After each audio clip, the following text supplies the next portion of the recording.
guys, we have a special guest on today, Joey Andron from Simply Vegas. He's a rockstar realtor that I wanted to join on our show to basically just share with us what's happening in our market today versus where it was like 2 months ago, and just understand how he's helping, a lot of buyers, sellers sell and purchase in this market, and just remove a lot of the fear I think that people are experiencing. So welcome, Joey. Thanks for having me, Candy. Absolutely. So no, let's touch on it. Curious to know, what is the current median price right now? Right now in Las Vegas for a single family home, we're sitting right around $480,000. Okay. Yeah, so I think it's safe to kind of just use an average. Say if someone purchasing a $500,000 house, we can kind of break down what that looks like, how much money you would need to make in order to qualify for that. But tell me, what are you seeing? Like, are people buying still primary residences here? They're investing, vacation homes. What are you seeing in today's market? That's a great question. For the most part, we're seeing primary resident. For a very long time, we've seen big hedge funds here in Las Vegas gobble up thousands of homes, trying to control subdivisions, which really priced a lot of people out of the market. They were competing, with the highest and best situations, the cash buyers and stuff. Right now, I'm happy to say that that's really settled down. We've seen, some investors out there looking to pick up some opportunities, but for the most part, it's all primary residents. That's great. Yeah, I think I've been noticing that on the lending side too. State just relocating here for the affordability, even though with that median price, I'm curious to know, because 2-3 months ago, Joey, a lot of people were getting outbid. Pricing, they were bidding on top of the list price. Are you still seeing that in today's market? No, and I'm actually so happy that we're not, because primarily I'm a buyer's agent. So this market really, really excites me. To your point, buyers were going in and having to go $25,000, $30,000 above appraised value or waive the appraisal contingency, inspections and things like that. They really had no leverage. So now we're seeing that we're able to get these homes under the list price. Now, when we talk about, coming in below list price, a lot of people are, really scared and skeptical. And they're saying, hey, look, this market's going to crash. We're already seeing these massive price reductions. But what everybody has to keep in mind is that most homes were already inflated. Sure. Right. So now what we're seeing is we're coming in $20,000, $30,000 below those homes that closed 60, 90 days ago. Now we're priced right. We're priced pretty much where we need to be. Now it's going to be case by case. Every time that we go and we submit an offer, every seller has a different goal in mind. Right. Some people want to sell and some people need to sell. So identifying that seller is where you're really going to get the best opportunity. I like it. I agree. To your point, a lot of the buyers out there that have been waiting for this market to correct itself, I think had the mindset of, keeping the lower rate and having a lower purchase price. But to your point, if the market is correcting itself in pricing, it is still a very great time to buy, because ultimately they're not having to come out of pocket, to my understanding, more to cover any appraisal gap, because you're now purchasing homes at the actual corrected price, allowing buyers to really take a moment to complete an inspection, to check out the condition of the home, and not feeling forced to buy right away and waiving all of that as a inspection waiver. Sure. Right. So they're basically waiving their right to say, hey, I want to challenge the seller to correct this and that. Not to say that we're not experiencing that. I mean, I'm sure people are still wanting things fixed, but I think what's really neat too is, with prices being reduced and people wanting rates to also reduce, what I'm seeing is rates are only going up. The Fed is scheduled to have a call tomorrow. We're expecting that to spike up 0.75%, which we'll touch on what that looks like payment. But I mean, I guess based on today's market, I'm interested to learn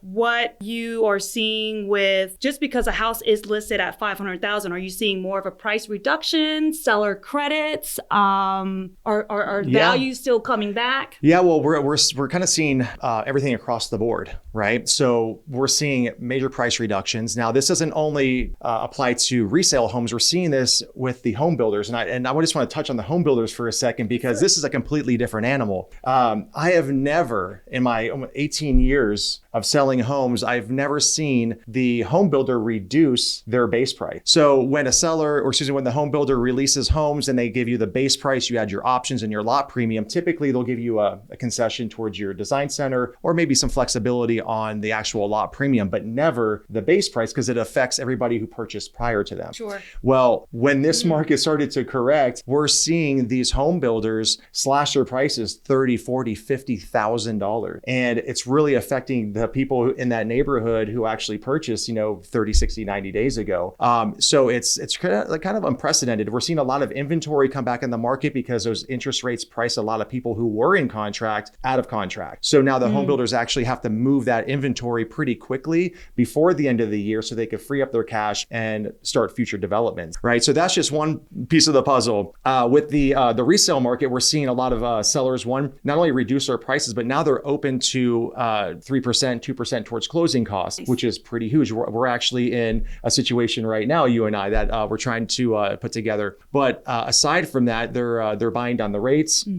And they're giving longer close times. Before, the seller was dictating, hey, I want a 60-day close or 30-day close, but I want a 30-day lease back for free. No, it was like close in 2 weeks and I get to live there for 3 months for free. Right. So all of those things for a seller at this moment is pretty much gone. Right now, I love the situation that we're in, and it's not anything against the sellers, but the buyers need a place to live. And that's what it really comes down to. People are moving cross country, they're uprooting their families, and they want to start a new life. So this should be an enjoyable process, right? So now it just really puts the buyer in a power position to where now, one, they have options, two, they have flexibility, and they're not pressured, right? And I know we're all up against the race against the clock, so to speak, with these interest rates. But the good thing is that when you purchase a home, if it's affordable to you at that time, jump in, get the best deal or the best price on that house, lock in your rate for, pay on it 2-3 years, what have you, until the rates come down. And then you can always refinance, put yourself in a better financial position. Yeah, because if anything, we saw, 2-3 years ago when past buyers, they heard the same thing. Family and friends encouraged them, oh, it's not a good time to buy. But look at, fast forward to now, they're bankrolling $150K plus in equity. Exactly. Right? That's like having an extra part-time, full-time job on the side that all they did was really just pay their rent or their mortgage. So help me understand, Joey, whenever we talk about, hey, we moved from a seller's market, it sounds like a couple months ago, now kind of trending inward to a buyer's market. And people don't quite understand, what does that mean? So I know inventory has something to do with that. You're absolutely right. Let's hear what that has changed. Yeah, so to be in the beginning of a buyer's market, we need to have at least 6,000 homes on the resale market. Now that obviously doesn't take into consideration what the new home builders are putting on the market. It's all resale. So we need to have about 6,000 homes. Just I think it was April, May-ish, we had 2,800. Wow. So there's not much inventory, right? So especially once you start putting in your criteria, right? Your affordability, 3-bedroom, 2-bath, with or without pool, things like that, it really starts to narrow that playing field. That's why there was so much competition and people were doing what they could in order to get a house. Right now, on the total MLS, right now for single family homes, we have 7,527 homes. So we are in a pretty good buyer's market. For sure. Right? Wow. But the great thing is that we have a very high absorption rate. And what I mean by that is, in the last 30 days, we put on 4,569 homes on the active MLS. Active listings. Active listings. In the past 30 days, we've sold just over 3,000. Incredible, so right? Leaving us what 1,500 homes, give or take. So we replace those, right? But the absorption rate is very high. Under contract in the past 30 days, we have 2,376. So in total absorbed, we have 5,436 homes that we've absorbed and put on 7,500 homes. So, if we were at a lower number, there would be some major concern. I didn't even dive into how many of those were cash buyers and conventional, but even so, cash buyers are still there taking advantage of the opportunities where they. Wow. Okay. Yeah, I agree. I mean, buyers, sellers market, I think we were just sitting in a seller's market for some time, and it was a matter of when. And here we are. When I first bought my house, it was a buyer's market. And I did see that, Joey, where I went in half with the seller. Hey, can you meet me halfway, cover half of my closing costs? I didn't have to necessarily bid over list price. So to know what we were experiencing, even just from a lender standpoint, I think it gives us a little more reprieve of not having to rush, get a pre-approval letter out. We have to go under contract, rush. I think that just puts everyone in an anxious position that, to your point, is not enjoyable. Being a buyer. I know a lot of people were, a lot of my clients, especially my out-of-state clients, were like, hey, just submit the offer. We'll take a look at Blind it in the due diligence period. So, I mean, it puts a lot of stress, and you're like, God, I hope I love the house when I get there. Yeah. Well, I'm glad this market is turning around for that reason. So I think you kind of answered it. Is now a good time to buy? Yeah. I mean, in my personal opinion, in my experience, I think right now is a great time to buy. It's just because, like I said, if you're a buyer right now, you're coming from that power position. You have options. You can submit crazy offers, and right now, and this is case by case. Everything, it's not a black and white, and every deal is the same, right? So the seller is obviously, their situation is going to dictate what their flexibility is. But just to give you a perfect example, and I was actually blown away when I got this house under contract. The house was originally purchased for $945,000. They had it listed for $925,000. They reduced it $875,000 to $850,000. We offered $800,000. We got it for $825,000. Amazing. Yeah, that was recently. So, like I said, every situation is different, but this is the market that I love. Yeah. I don't like to have my buyers under stress, and neither do you. It just puts everybody in a weird position. So I think it's a great time to buy. Las Vegas is only going to continue to grow.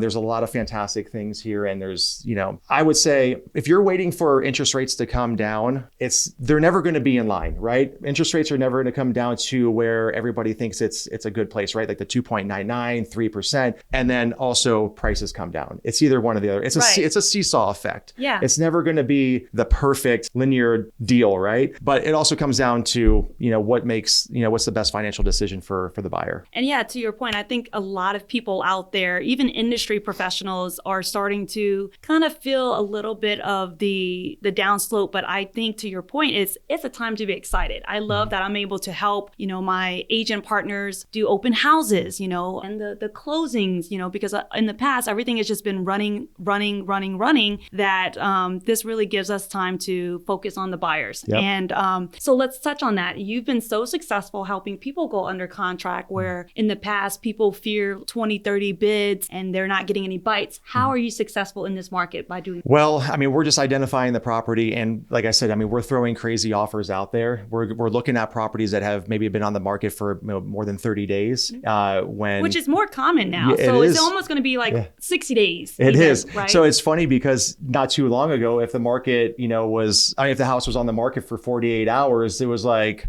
hasn't sold. What's wrong with it? What's going on? But typically, they're selling within that time. So now we're looking at these homes, and especially, as I mentioned before, there were a few hedge funds here in Las Vegas, and they were, buying up all of these properties and flipping them. So now we're looking at, and you can tell a property when it's been flipped, right? It could be an early 2000, late 2000, or mid 2000 home, completely renovated inside, right? Mm-hmm. So we know that's an investor home, and if the buyer likes it, we're looking at how many days on market it is, number one, and we're trying to see which seller that is, because each hedge fund and each investor is different. They have the different setups. Some buy them cash, some take out hard money loans. So we try to figure out what their situation is. Because if it's a hard money loan, they're typically going to be paying a very high interest rate. So their carrying costs are more motivated to sell it so they can refinance or pay that loan off. Yeah, to your point. Yep. So we're looking for those, and we're looking for that motivated seller. Okay. Right. And we're coming in, we're throwing everything at the kitchen sink, and we just let them counter. And to our surprise, we have been pretty successful in getting some pretty stellar deals. That's awesome to hear, Joey. So I think what I want to share with our viewers too is, with you identifying and are reiterating that our median price point here in Vegas is $480,000. Let's just say someone that is looking to buy a house, call it a $500,000 home as a primary residence,